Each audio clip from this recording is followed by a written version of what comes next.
Hello ladies and gentlemen, I'm Cthulhu wearing a cardigan and welcome to my thoughts on the Monster Hunter Beta. Now, I'm not going to go in super detail about every aspect of the game, I'm only going to be talking about specific things that blew my mind. But before we get into all that, I like to give a brief history on my experience with the series overall, so you can know where I'm coming from. My first experience with the series was with Monster Hunter 3 Tri on the Nintendo Wii. I played with a Pro Controller. Then the transition to the Nintendo 3DS was kind of okay. The clunky controls really did have me at odds, and generally my biggest gripe with the series is the boring pastel color palette and the infamous terrible underwater hunts.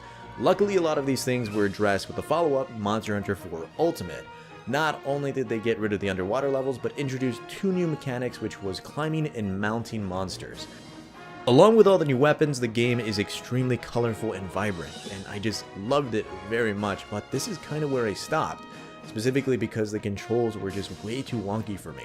I beat the game, but honestly, I just really didn't like it. I know a lot of people are probably saying, what about the extra circle pad or the new Nintendo 3DS nub, and honestly, nothing beats two sticks, and that's why my excitement for Monster Hunter World is so high. Because I honestly think that this is the proper evolution of the Monster Hunter game. With that being said, let's get right into it. What was in the beta? Now, there was the online multiplayer mode, there was a single player mode, and there was a training room. Now, I'm going to be talking about matchmaking.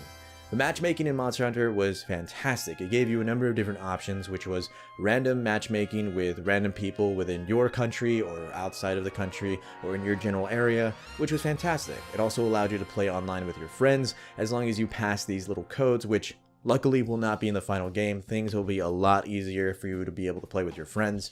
But the matchmaking overall was extremely good. I really didn't have that many problems, there wasn't any lag issues, and I played generally in my area and of course around the world, and it was fantastic. I mean, I can't really complain. It's really strange seeing how this was a beta and it just felt like it ran perfectly. Now, Monster Hunter hasn't really had a history with bad netcode or a really bad laggy online, so I guess they really didn't change too much. There is a chat component that is very reminiscent to the Nintendo 3DS, which works extremely well and has some little new things here and there.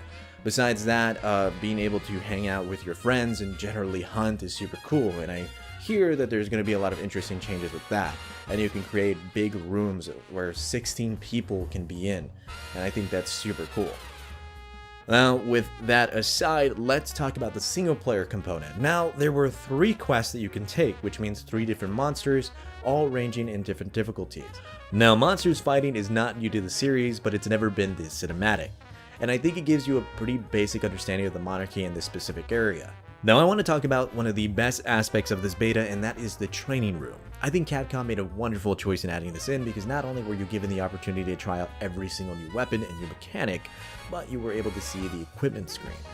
Now, it gave you a basic lowdown on exactly how to use your weapon and even basic combos that you can follow. But if you wanted to learn more about your weapon, you'd have to go into the Hunter's Guide. Besides that, there is the awesome new mechanics like locking on, climbing, the environment, swinging, and general things like that. But I kind of want to go in depth about specific changes that I really enjoyed. First of all, let's talk about the Slinger. I think the Slinger is a fantastic replacement for the throwing mechanic of the old games because they were really bad. They were kind of inaccurate overall. You were ultimately throwing bombs at the faces of the monsters instead of actually from long distance, which kind of is the aspect of that mechanic. Luckily this time around, it shoots like a third-person shooter game. You press L2 to aim and R2 to shoot, and you can equip and unequip things to your item bar. Besides that, the Slinger also gives you the option to climb onto monsters so you can float from one area to the other, or swing in the environment, which gives you more options in the hunt. Besides that, there is the tracking mechanic that completely gets rid of the paintball mechanic, which I really hated. Besides that, there's all the quality of life changes that cater to both veterans and newcomers alike. For instance, going through your item bar has 3 different options. You can hold down L1 and go through with square and circle, very reminiscent of old games, or you can just use your D-pad. There's even an item wheel that you can use to select and use your item automatically by holding L1 and using the right stick. Even running has 2 options. You can use the dedicated run button with R1, or if you feel more comfortable, just click the left stick. All in all, I think the beta was a complete success. It has me extremely excited for the final release of the game when it comes out. Before I end this video, I'd like to ask veteran Monster Hunter players what monster they'd like to see come back in Monster Hunter World. For me, it's the Brachydios. I love his design, the slime element is cool, and his battle and theme is really interesting.